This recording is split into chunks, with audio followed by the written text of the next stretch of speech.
రేపు ప్రారంభమైన తర్వాత 2వ తేదీ వరకు కొనసాగుతుంది. మనకందరికీ తెలుసు, నరేంద్ర మోడీ గారి నాయకత్వంలో భారతీయ జనతా పార్టీ నేతృత్వంలో ఈరోజు 3వసారి కేంద్రంలో అధికారంలో రాబోతా ఉంది. రాబోయే కేంద్ర ప్రభుత్వంలో తెలంగాణ ప్రజల భాగస్వామ్యం కూడా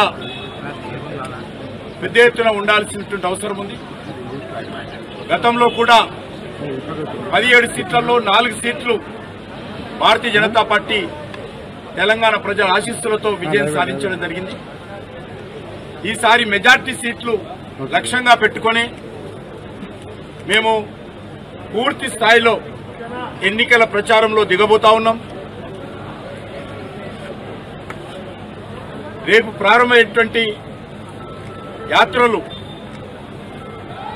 ఒక్కొక్క అసెంబ్లీలో ముఖ్యమైనటువంటి మండలాలు, అసెంబ్లీ కేంద్రాలలో అన్ని వర్గాల ప్రజలను కలుస్తూ రోడ్ షోలు నిర్వహిస్తూ యాత్ర కొనసాగుతుంది.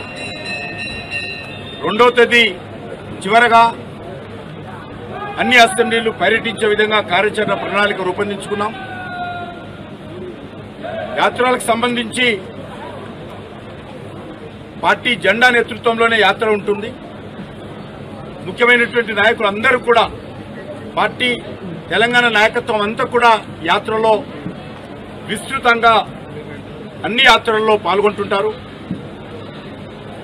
ఈరోజు తెలంగాణలో ఎక్కడ చూసినా కూడా గ్రామీణ ప్రాంతాల్లో కానీ పట్టణ ప్రాంతాల్లో కానీ యువత, విద్యార్థులు, మహిళలు, రైతులు, బడుగు బలైన వర్గాల ప్రజలు ఈరోజు భారతీయ జనతా పార్టీ నేతృత్వంలో నరేంద్ర మోడీ గారి మళ్లీ ప్రధానమంత్రి కావాలని వాళ్ళు ఆకాంక్షిస్తున్నారు.